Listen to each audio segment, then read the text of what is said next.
दर्शकवृन्द, दार्चुलाको महाकाली नगरपालिका स्थित लास्कु खोलामा आएको बाढीले 13 घर बगाएको छ। बाढीमा परेर 4 जना बेपत्ता भएका छन्।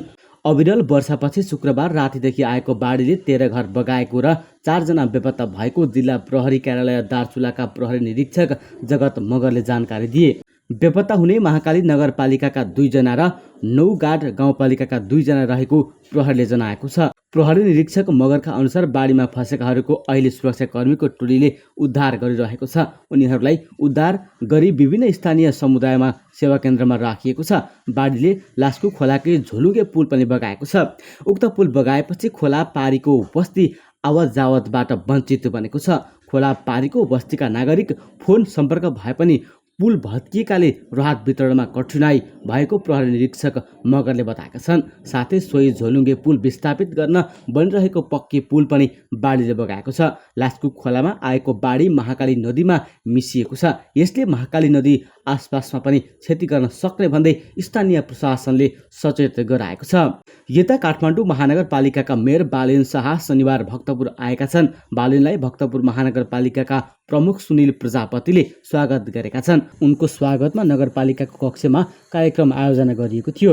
बालेन सहितको टोलीले भक्तपुरको दरबार स्क्वायरको अवलोकन भ्रमण गरेको थियो। बालेनका साथमा उपमेयर सुनिता डङ्गोल पनि थिइन्। बालेन भक्तपुर नगरपालिकाको काम कारबाहीबाट प्रभावित भएका छन्।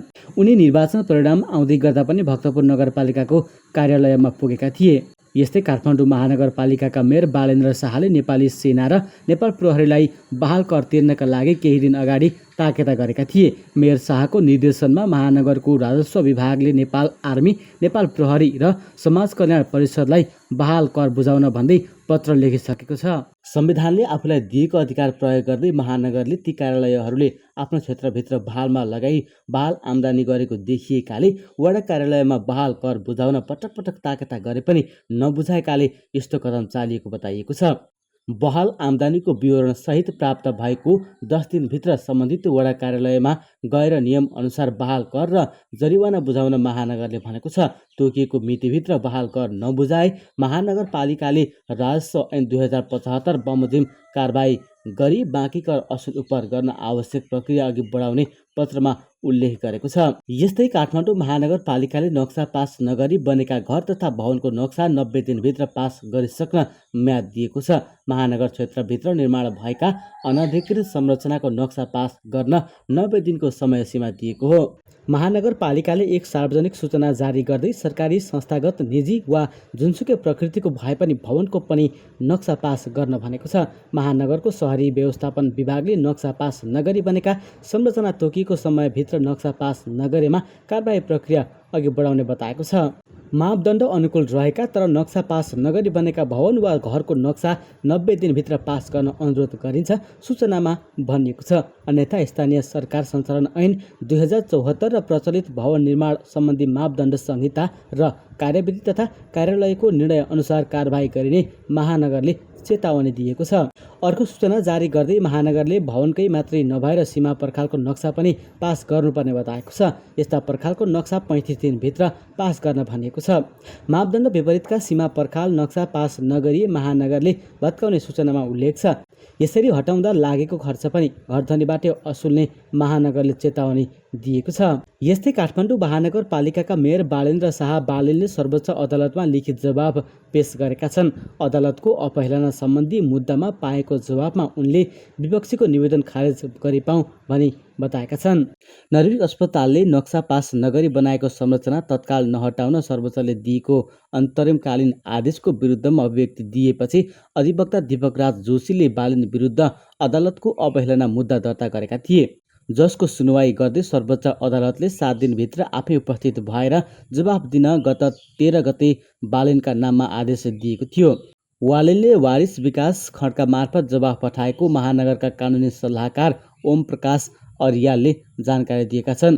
बालेनले सर्वोच्चमा पेश गरेको लिखित जवाफ यस्तो छ। 1. काठमाडौँ महानगरपालिकाका मेयर बालेन्द्र शाहले बालेन नामबाट चलाइरहेको बालेन नामक भेरिफाइड फेसबुक पेज मार्फत नक्सा पास नगरी बनाइएका संरचनाहरूलाई कारबाही गर्ने तथा नक्सा पास गर्ने अधिकार बरु संविधान नै संशोधन गरेर सर्वोच्च अदालतलाई दिने व्यवस्था गर्न हार्दिक अनुरोध गर्दछौँ।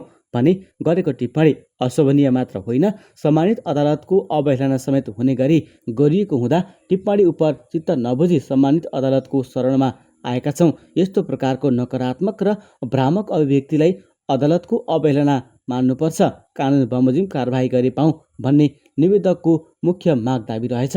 त्यस्तै विपक्षीको निवेदन खारेज मागिरहेको सम्बन्धमा स्पष्टीकरण सहितको जिकिर निम्न अनुसार प्रस्तुत गर्दछु। मेरो अभिव्यक्तिबाट सम्मानित सर्वोच्च अदालतको न्याय सम्पादनको कार्यमा अवरोध पुगेको वा आदेश वा फैसलाको अवज्ञा भएको अवस्था नभएको हुँदा निवेदकको दाबी निराधार रहेको कुरा प्रारम्भमै स्पष्ट पार्दछु। हाम्रो जस्तो लोकतान्त्रिक मूल्य पद्धति अपनाएको खुल्ला समाजमा न्याय प्रशासन ऐन 2073 को दफा 17(1) विपरीत नहुने गरी आलोचनात्मक विचार अभिव्यक्त गर्न पाइन्छ भन्ने कुरामा विश्वास गर्छु। त्यस्तै संविधानको धारा 17(2) को खण्ड क ले प्रत्येक नागरिकको विचार अभिव्यक्तिको स्वतन्त्रता सम्बन्धी मौलिक हकको प्रत्याभूति गरेको छ। त्यसको संरक्षक स्वयं न्यायालय पनि हो। उक्त मौलिक हकको अभ्यास गर्दा अदालतको अवहेलना हुन्छ भनी अर्थ गर्नु संविधान सम्मत हुँदैन। राज्यका कुनै पनि अङ्ग वा निकायले सम्पादन गरेको काम कारबाहीमा सम्बन्धमा विचार प्रकट गरेकोमा त्यसको गलत अर्थ गरी नागरिकमा दण्डको भय उत्पन्न गर्न खोज्नु लोकतान्त्रिक मूल्य पद्धति विपरीत हुन्छ। त्यस्तै उनी लेख्छन्, नेपालको न्यायालय नागरिकको व्यक्तिगत स्वतन्त्रताको हिमायती भएको कुरा यसले अनगिन्ती फैसलामा गरेका व्याख्या वा प्रतिपादन गरेका सिद्धान्तहरूबाट पनि पुष्टि हुन्छ। कुनै नागरिकले न्यायिक काम कारबाहीको सम्बन्ध आलोचनात्मक दृष्टिकोण प्रकट गर्दैमा न्यायालय आफ्नो न्यायिक कार्य सम्पादनबाट विचलित हुनु हुँदैन भनी सर्वोच्च अदालतमा स्वयंले प्रतिपादन गरेको सिद्धान्तमा अभिव्यक्ति भएको कुरो हो। बरु न्यायालय विचलित हुन्छ कि भन्ने विपक्षी निवेदकको जस्तो मनोगत आशंका वा अपेक्षाबाट चाहिँ न्यायालयप्रतिको जन आस्था कमजोर बन्न सक्छ। वास्तवमा रचनात्मक आलोचनाबाट मात्र लोकतान्त्रिक राज्य व्यवस्थाको न्यायालय अझ बढी स्वतन्त्र, सुदृढ र जवाफदेही बन्न सक्छ भन्ने आम विश्वास छ। त्यस्तै जनप्रतिनिधि संस्थाको प्रमुखको जवाफदेहिताका आयामहरू कानुन मात्र हुँदैनन्। मैले प्रतिनिधित्व गर्ने महानगरवासी वा आम नागरिकसँग सामाजिक सञ्जाल वा अन्य कुनै माध्यमबाट विचार विमर्श गर्दा मेरो जवाफदेहिताका विभिन्न आयामको सन्तुलन मिलाउनु पर्ने हुन्छ। यदि बहुआयामिक सन्तुलनमा आधारित मेरो विचार अभिव्यक्तिको स्वतन्त्रतालाई सङ्कुचित गरिन्छ भने त्यसबाट प्रकारान्तले महानगरवासी तथा आम नागरिकको मौलिक अधिकार समेत कुण्ठित हुन जान्छ। यस कुरालाई विपक्षी निवेदकले नजरअन्दाज गर्नुभएको देखिन्छ। त्यस्तै उनी लेख्छन्, कानुनले काठमाडौँमा महानगरपालिकाको प्रमुखलाई केही हदसम्म न्यायिक भूमिका समेत प्रदान गरेको छ। मेरो पदीय जिम्मेवारीको हिसाबले समेत न्यायिक कार्य सम्पादनको संवेदनशीलताको विशेष रूपमा सम्मान गर्दछु। सम्मानित सर्वोच्च अदालतप्रति मेरो पूर्ण सम्मान रहेको स्पष्ट पार्छु। त्यस्तै उनी अन्त्यमा लेख्छन्, अत माथि उल्लेखित तथ्यगत तथा कानुनी आधार कारणबाट विपक्षी निवेदकको औचित्यहीन दाबी खारेज योग्य रहेको हुँदा पूर्ण रूपमा खारेज गरे पाऊँ भनी सादर अनुरोध गर्दछु। मेरो तर्फबाट नियुक्त हुने कानुनी व्यवसायीको बहस बुदालाई यसै लिखित जवाबको अभिन्न अङ्ग मानि पाऊँ। यसमा लेखिएको बेहोरा ठिक साँचो छ, झुटा ठहरे कानुन बमोजिम सहौँला बुझौँला। यस्तै काठमाडौँ महानगरपालिकाले काठमाडौँको ऐतिहासिक पर्व इन्द्रजात्राका अवसरमा भगिनी सम्बन्ध भएका विभिन्न देशका 18 नगर प्रमुखलाई जात्रा हेर्न निम्तो गरेको छ। इन्द्रजात्राका सन्दर्भमा बुधबार काठमाडौँमा पत्रकार सम्मेलन गर्दै महानगरले चीन, जापान, अमेरिका, दक्षिण कोरिया, भारत लगायतका देशका भगिनी नगरलाई जात्रा हेर्न निम्तो गरिएको जानकारी दिएको हो। पत्रकार सम्मेलनमा काठमाडौँ महानगरका प्रमुख बालेन्द्र शाहले नेपालमा आएका नगर प्रमुखले आफ्नो देशमा फर्किएर नेपालको संस्कृतिको प्रचार हुने भएकोले विदेशी पाहुनालाई बोलाइएको जानकारी दिए। उनले देशकै महत्त्वपूर्ण जात्रालाई भव्य रूपमा मनाइने भन्दै सम्पदा र संस्कृतिको जगर्ना गर्न सक्ने सांस्कृतिक पर्यटन भित्रन सहज हुने विश्वास व्यक्त गरे। त्यस्तै महानगरकी उपप्रमुख सुनिता डङ्गोलले इन्द्रजात्राका लागि भगिनी सम्बन्ध भएका देश र स्वदेशमा रहेका पालिकाहरूलाई निम्तो दिइसकेको बताइन्। काठमाडौँ महानगरपालिकाले इन्द्रजात्रालाई राष्ट्रिय र अन्तर्राष्ट्रियकरण गर्नुपर्ने उनको भनाइ छ। बुधबार हनुमान ढोका अगाडि धार्मिक विधिपूर्वक इन्द्रध्वजा सहितको लिङ्गो ठड्याएपछि प्रारम्भ भएको जात्रा रथ यात्रा र देव देवताको पूजाआजा गरी मनाइँदैछ। यो सँगै काठमाडौँ महानगरपालिकाका प्रमुख बालेन्द्र शाहले यो वर्षदेखि इन्द्र जात्रालाई विश्वव्यापीकरण गर्न लागेको जानकारी दिएका छन्।